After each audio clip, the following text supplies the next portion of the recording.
चलो तब शुरू किया जाए। चलो आज फिर जो है हम सब नेक्स्ट देखते हैं ऑब्जेक्टिव क्वेश्चन। कल क्वेश्चन नंबर 28 तक तुम सबको बता दिए थे, आज 29 नंबर क्वेश्चन बताएंगे। तो क्वेश्चन देखो क्या कहता है। क्वेश्चन कहता है किसी वृत्त के व्यास के सिरों के निर्देशांक 10, -6 तथा -6, 10 है, तो वृत्त के केंद्र के निर्देशांक है। Option A -2, -2, option B 2, 2, option C -2, 2 और ऑप्शन डी 2, -2।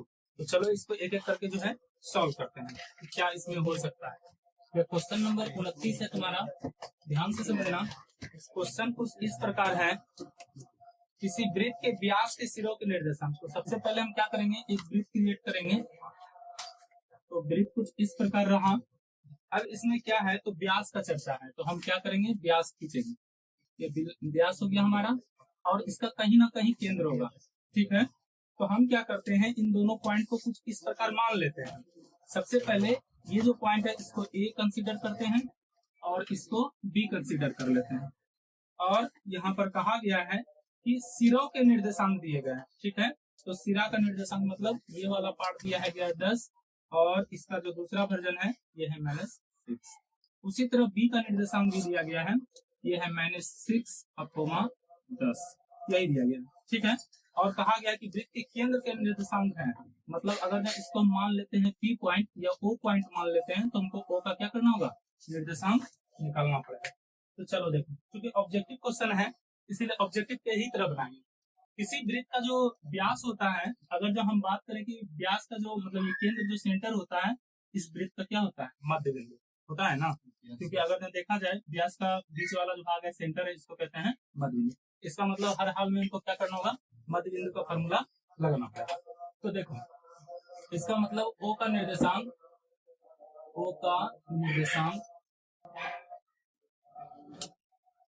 इसका जो वैल्यू होगा वो हो जाएगा मध्य बिंदु का फॉर्मूला, अर्थात x1 + x2 बटे 2 और कोमा हो जाएगा y1 + y2 बटे 2 और ये हो जाएगा ब्रैकेट।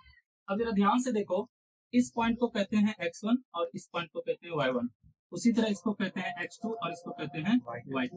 अब हम क्या करेंगे, इसको केवल पुट कर देंगे। तो यहाँ पर x1 का वैल्यू जो है वो 10 है और जो है x2 का वैल्यू -6 है, अब बटे 2 कोमा दे दिए। अब y1 का वैल्यू देखो -6 है अब प्लस और जो है y2 का वैल्यू कितना है, तो 10 है, बटे कितना हो जाएगा 2। तो आगे क्या हो गया, ये दोनों घटेगा, 4 बटे हो गया 2 और कोमा यहाँ भी हो जाएगा 4 बटे 2। अर्थात जब कटाएंगे 2 से 4 को तो 2, 2 हो जाएगा। अर्थात देखा जाए तो ये ऑप्शन नंबर जो है 2, 2, 29 नंबर देखा जाए तो क्वेश्चन जो ऑप्शन बी है वही इसका क्या हो जाएगा, सही हो जाएगा। अर्थात ऑप्शन नंबर बी में यह जो है आंसर लिखा हुआ है, नोट करो इसको। क्वेश्चन नंबर 30 है। क्वेश्चन कुछ इस प्रकार है, कहता है यदि किसी त्रिभुज के शीर्षों के निर्देशांक 4, 6, फिर दूसरा है 0, 4 और अगला है 5, 5 हो, तो त्रिभुज के केंद्रक के निर्देशांक है। ऑप्शन ए है 5, 3, ऑप्शन बी है 3, 4, ऑप्शन सी है 4, 4 और ऑप्शन डी है 3, 5। तो यहाँ पर चर्चा किया गया एक त्रिभुज का। सबसे पहले इस क्वेश्चन में क्या किया जाए कि त्रिभुज का निर्माण कर लिया जाए। ये क्वेश्चन नंबर 30 है तुम्हारा, ठीक है। ये 2025 का चल रहा है क्वेश्चन बैंक।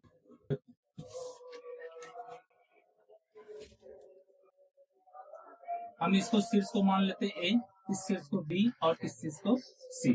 तो पहला पॉइंट जो है इसमें यह है 4, 6 और बी नंबर का जो निर्देशांक दिया गया है यह 0, 4 है और सी नंबर का जो निर्देशांक दिया है वो 5, 5 है। तो यहाँ पर जो निकालने के लिए कहा गया है, हमको बोला है त्रिभुज के केंद्रक का निर्देशांक। तो सबसे पहले यह देखो कि त्रिभुज का केंद्रक होता क्या है। जब इस पॉइंट से और इस ए वाले पॉइंट से और सी वाले पॉइंट से तीनों को जोड़ देते हैं, जो कॉमन पॉइंट आता है इसी को हम क्या कहते हैं, केंद्रक कहते हैं, ठीक है। इसको क्या कहते हैं, केंद्रक। ये हो गया तुम्हारा केंद्रक। अब इसी का बोलता है कि जो वैल्यू निकाली थी क्या होगा। अब इस केंद्रक को हम क्या करते हैं, ओ कंसीडर कर लेते हैं, ठीक है। ध्यान से देखना, जब ओ कंसीडर हम कर लिए तो इसको सॉल्व करने के लिए हमको क्या चाहिए, केंद्रक का फॉर्मूला चाहिए।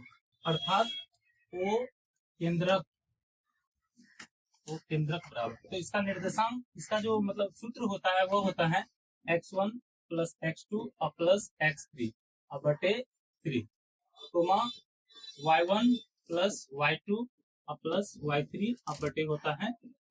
ये इसका फॉर्मूला होता है किसका, केंद्रक का। ये फॉर्मूला बिना याद रहे काम नहीं होगा, याद होना ही चाहिए। अब देखो हम कंसीडर कर लेते हैं, इसको क्या करते हैं x1, इसको y1, इसको x2, इसको y2, इसको x3 और इसको y3। तो हम एक बगल से इसको पुट करते हैं। x1 का वैल्यू देखो कितना है 4, फिर x2 का वैल्यू हो गया 0 और x3 का वैल्यू हो गया 5 बटे 3 कोमा हो जाएगा y1 का वैल्यू है 6, फिर y2 का वैल्यू है 4 और y3 का वैल्यू है 5 और पाई हो जाएगा 3। चलो जोड़ो, तो ये जुट जाएगा तो 9 बटे हो जाएगा 3 कोमा यहाँ पर हो जाएगा 15 बटे 3। जब हम इसको कटाएंगे 3 से तो यह हो जाएगा 3 और ये हो जाएगा 5। अर्थात जो अकेंद्रक है वो केंद्रक का जो निर्देशांक आया है वह 3,5 आया है। अर्थात यह ऑप्शन जो दिख रहा है वह ऑप्शन नंबर डी में इसका उत्तर हमको मिलता है। तो अब हम क्वेश्चन नंबर जो है 31 देखते हैं। बोलता है निम्नलिखित में से कौन सा भिन्न का दशमलव प्रसार शांत है। और ऑप्शन ए कहता है 14 बटे 2 पर पावर 0 गुना 3 पर पावर 2 और बी नंबर ऑप्शन कहता है 9 बटे 5 पर पावर 1 गुना 7 पर पावर 2। सी नंबर ऑप्शन है 8 बाय 2 पर पावर 2 इंटू 3 पर पावर 2 और डी नंबर ऑप्शन है 15 बाय 2 पर पावर 2 इंटू 5 पर पावर 3। तो सबसे पहले कॉन्सेप्ट समझना होगा शांत और अशांत का जो है कॉन्सेप्ट है। देखो इस कॉन्सेप्ट को समझ लो क्योंकि यहाँ से प्रॉपर क्वेश्चन आता है। शांत दशमलव प्रसार किसका होता है, ठीक है, और अशांत दशमलव प्रसार किसका होता है, इसको समझना पड़ेगा। ऐसे यही समझ में आ जाएगा तो तुम्हारा काम हो जाएगा। मतलब वैसा दशमलव प्रसार होता है जो पॉइंट के कुछ डिजिट के बाद कंप्लीट खत्म हो जाए। जैसे मान लो यहाँ पर लिख दिए 2.6 3.4, तो क्या हो रहा है ना, पॉइंट के बाद कंप्लीट कहीं ना कहीं खत्म हो जा रहा है, समाप्त हो जा रहा है। ऐसा दशमलव प्रसार ही क्या रखता है, तो शांत दशमलव प्रसार रहता है। इसको हम पहचानेंगे कैसे, इसको पहचानने का एक तरीका होता है, जैसा हम देख लेते हैं। अगर जहाँ हम परिमेय संख्या को देखें तो वह होता है पी बाई क्यू के रूप में, और अगर जो ये देख रहे हैं पी बाई क्यू के फॉर्म में है, अगर हम परिमेय संख्या को देखते हैं तो उसका ऐसा फॉर्मेट होता है। तो यहाँ पर जो क्यू दिखेगा वह क्यू का वैल्यूज कैसा होना चाहिए, 2 पर पावर कुछ भी आ जाए या 5 पर पावर कुछ भी आ जाए, या ऐसा हो जाए कि 2 पर पावर m और 5 पर पावर n के फॉर्म का हो जाए। मतलब अगर जब 2 पर पावर m वाला फॉर्मेट होगा तो भी वह शांत हो जाएगा, अगर जब 5 पर पावर n वाला फॉर्मेट होगा तो भी शांत हो जाएगा, और अगर जब दोनों वाला फॉर्मेट हो गया 2 पर पावर m इंटू 5 पर पावर n वाला, तो वो भी क्या हो जाएगा, वो भी शांत हो जाएगा। और ढूंढेंगे, देखो यहाँ पर हमको जो मिला हुआ है क्वेश्चन को जो है चेक करने के लिए, ये 31 नंबर है और ऑप्शन देखकर ही सही से पता किया जा सकता है। जैसे ऑप्शन ए क्या है, तो 14 बाय 2 का पावर 0 और 3 का पावर 2। ऑप्शन बी जो हमको मिला हुआ है कुछ इस प्रकार मिला है 9 बटे 5 का पावर 1 और 7 का पावर 2। और ऑप्शन सी जो मिला हुआ है वो मिला है 8 बाय 2 का पावर 2 और 3 का पावर 2। और ऑप्शन डी जो एक लास्ट मिला है वो हमको कुछ इस प्रकार मिला है 15 बाय 2 का पावर 2 और 5 का पावर 3। तो यही है ऑप्शन। अब देखो इसका इस तरह का फॉर्मेट कौन फॉलो करता है। अगर यहाँ देखते हैं यहाँ 3 आ गया, जबकि वहां पर 3 नहीं है, वहाँ चर्चा है 2 और 5 और 2 5 दोनों का, तो यह तो होने का चांस नहीं है, नहीं होगा। अगला देखो 5 का पावर, यह तो ठीक है, लेकिन यहाँ 7 का पावर 2 मिल गया जो कि इसको फॉलो नहीं करा, इसका मतलब यह भी शांत नहीं होगा। उसके बाद यहाँ देखो 2 तो ठीक है, लेकिन यहाँ एक्स्ट्रा क्या आ गया 3, जो कि ये भी नहीं होगा। तब यहाँ ध्यान से देखो 2 पर पावर 2 है और 5 का पावर 3 है, इसका मतलब यही वाला फॉर्मेट ये फॉलो कर रहा है। तो इस तरफ कोई भी अगर जहाँ हर का गुणनखंड करने पर मिले 2 पर पावर m मिले या 5 पर पावर n मिले या 2 पर पावर m इंटू 5 पर पावर n मिले, तो हर हाल में कैसा हो जाएगा, शांत। तो शांत यही होगा हमारा शांत, और बाकी बात जो भी है वो क्या है, अशांत है। क्या समझ में आ गया। देखो क्वेश्चन 32 क्या कहता है, उसी तरह क्वेश्चन बोलता है p बटे 2 पर पावर n और गुना 5 पर पावर m के रूप में 0.505 को लिखा जा सकता है। ऑप्शन ए 101 बटे 2 पर पावर 1 इंटू 5 पर पावर 2। ऑप्शन बी 101 बटे 2 पर पावर 1 इंटू 5 पर पावर 3। और सी ऑप्शन कहता है 101 बटे 2 पर पावर 2 और गुना 5 पर पावर 2। और ऑप्शन डी कहता है 101 बटे 2 पर पावर 3 और 5 पर पावर 2। तो ये जो मिला है हमको इस तरह का वैल्यूज, इसको केवल उसके फॉर्मेट पर लेकर चले जाना है। यहाँ ध्यान देना। तो यहाँ क्या है 0.505 और हमको बदलना कैसे फॉर्मेट में, हमको इस तरह के फॉर्मेट में लाना। p बटे 2 पर पावर कितना था 2 पर पावर n है और दूसरा क्या है 2 5 पर पावर n। बस यही चीज हमको इसको चेंज कर लेना। ठीक है, तो देखते हैं कैसे चेंज होगा। सबसे पहले इसका क्या करेंगे, पॉइंट हटाएंगे। पॉइंट जैसे हटाएंगे नीचे क्या आ जाएगा 1 पर 000। ठीक है, अब देखो ये 5 से कट रहा है तो पहले प्रेस करके लिखो 5 से 5 और बटे हो जाएगा 1000। अब इसको 5 से काटो 101 और इसको काटोगे 5 से तो ये कटेगा 200 बार। 5 गुना 10 का 00। अब नेक्स्ट कट नहीं रहा बल्कि 200 का हम गुणनखंड करके चेक करेंगे।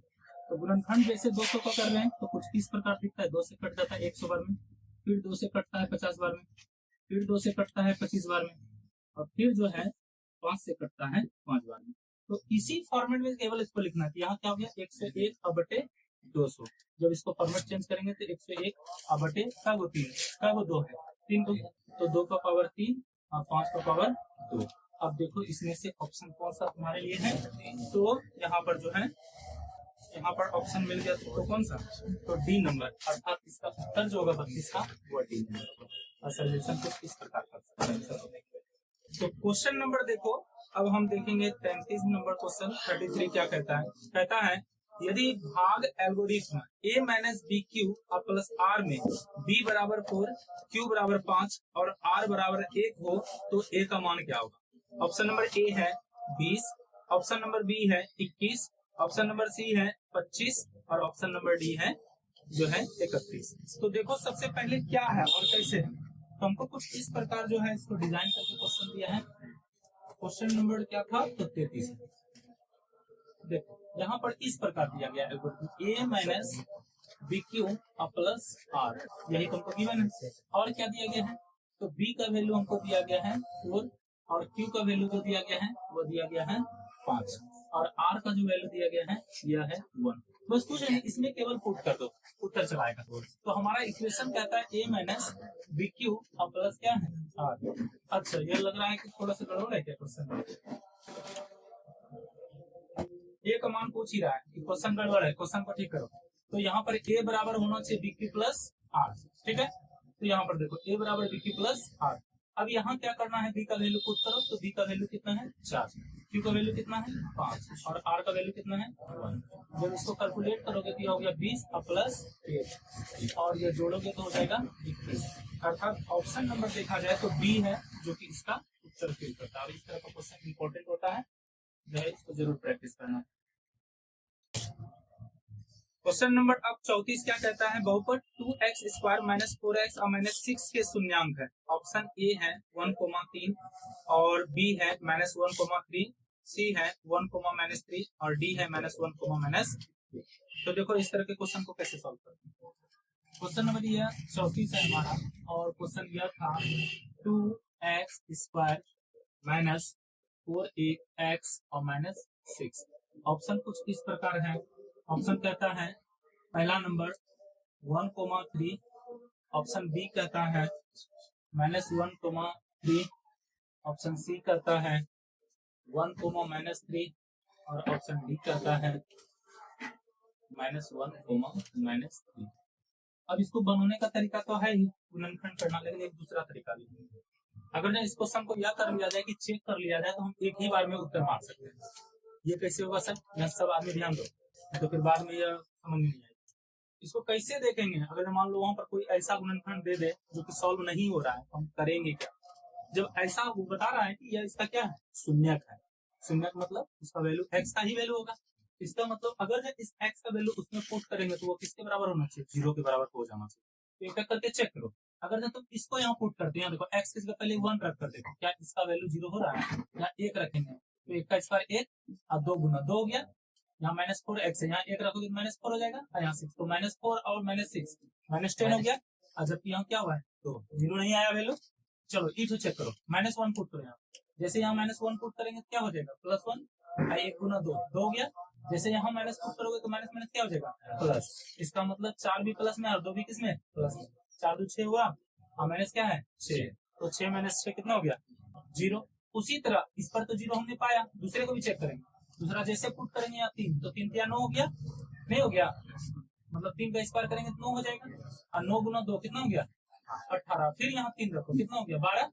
अब माइनस में ये भी है, ये भी किसमें है माइनस में, तो माइनस माइनस मतलब जो है ये ऐड होगा, लेकिन साइन तो माइनस का हुआ, तो यहाँ हो गया 12 और 6 कितना हो गया 18। यहाँ भी 18, यहाँ भी कितना 18। इसका मतलब यह भी घटकर कितना हो जाएगा जीरो। इसका मतलब यही इसका क्या हो जाएगा उत्तर। ये चेक करने का तरीका है, नहीं तो फिर गुणनखंड करते रहना।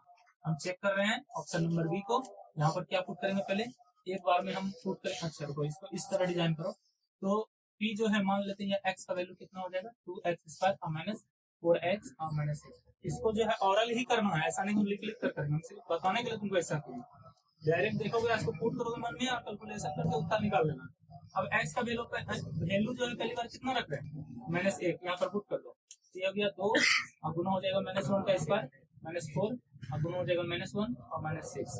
अब यहाँ क्या हो जाएगा +1, ये हो जाएगा +4 और -6। ये दोनों जोड़कर हो गया 6 और 6 -6। अब दूसरी बात क्या रखेंगे, इसी का जो जोड़ा पार्ट है 3, दूसरी बार हम 3 रख कर चेक करते हैं इसी इक्वेशन पर सेम। ये हो जाएगा 2 और ये हो जाएगा 3 का स्क्वायर -4 और गुना हो जाएगा 3 और माइनस हो जाएगा 6। यह हो गया 2 और गुना हो जाएगा कितना 9। ये हो गया देखो 12 और -6। ये हो गया 18 और इधर भी कितना हो जाएगा 18, अर्थात वैल्यू कितना हो गया 0। इसलिए इसका उत्तर कौन सा हो जाएगा 0। देखो क्वेश्चन नंबर अब जो है आगे हमारे पास वह है कि बहुपद x³ plus x² plus 2x plus 1 into x² plus 2x plus 1 का घात। जब भी इस तरह का सवाल पूछे समझ लो मैक्सिमम घात पूछ रहा है।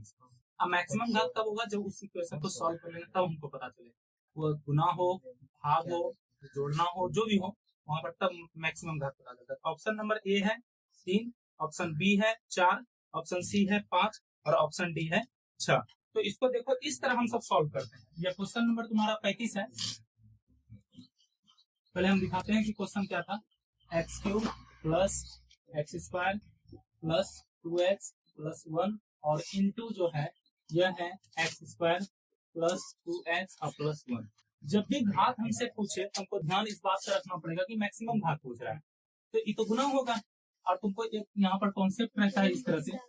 कॉन्सेप्ट क्या है कि जब a पर पावर m हो और गुना a पर पावर n हो तो दोनों पावर जुड़ जाता है, m प्लस n हो जाता है। और अगर जब ऐसा कॉन्सेप्ट हो a पर पावर m बाय a पर पावर n अर्थात भाग के फॉर्मेट में दोनों का बेस सेम हो, ये पावर जाकर घट जाता है।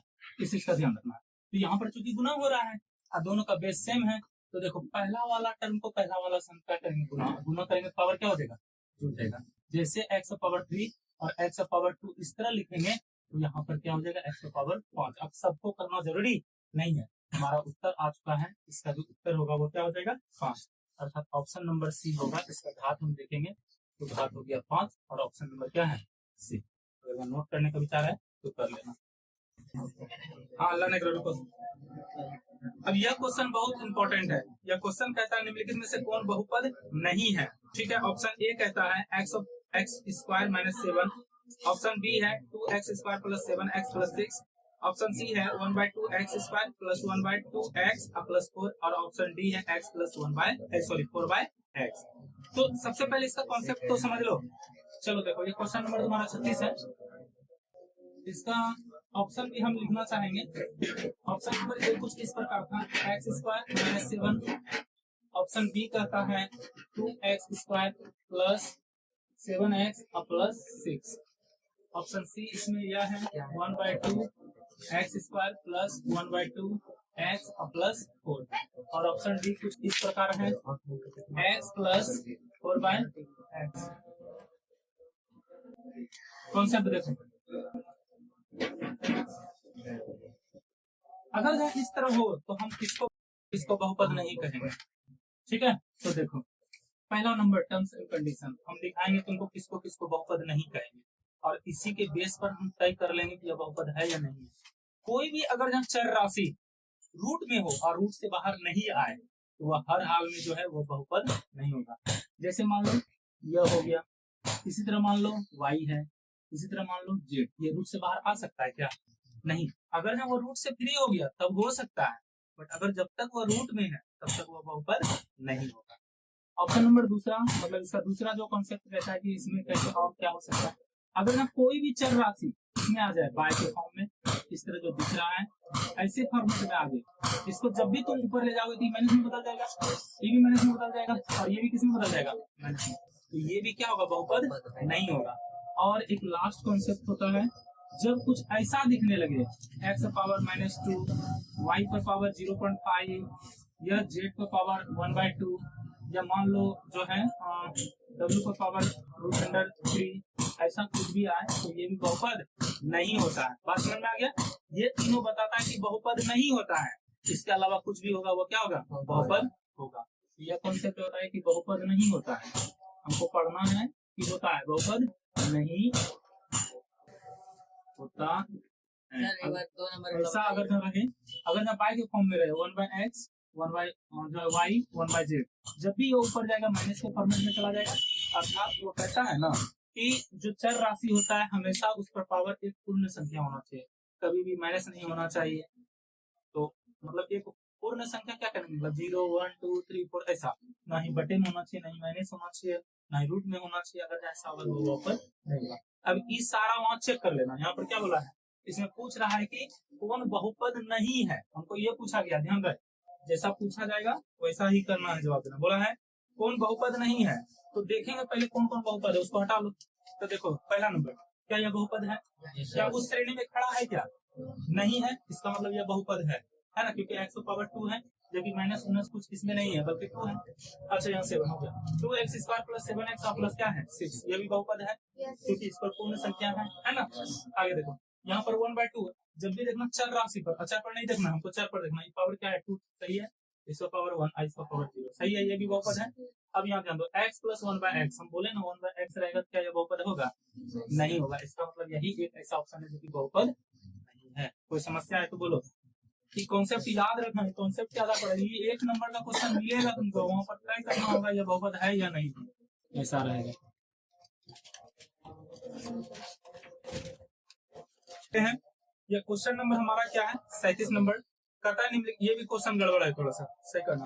निम्नलिखित में से किस द्विघात बहुपद के शून्यक 2 और एवं -2 है, ठीक है, 2 और -2 वहां पर बराबर लिख दिया, गड़बड़ है, ठीक कर लेना, 2 और -2 है। तो अब इसको हम क्या करेंगे, यहाँ ध्यान देना, ऑप्शन देखो, A number x power 2 + 4, option B x power 2 - 4, option C x² - 2x + 4 और ऑप्शन डी x² + √8।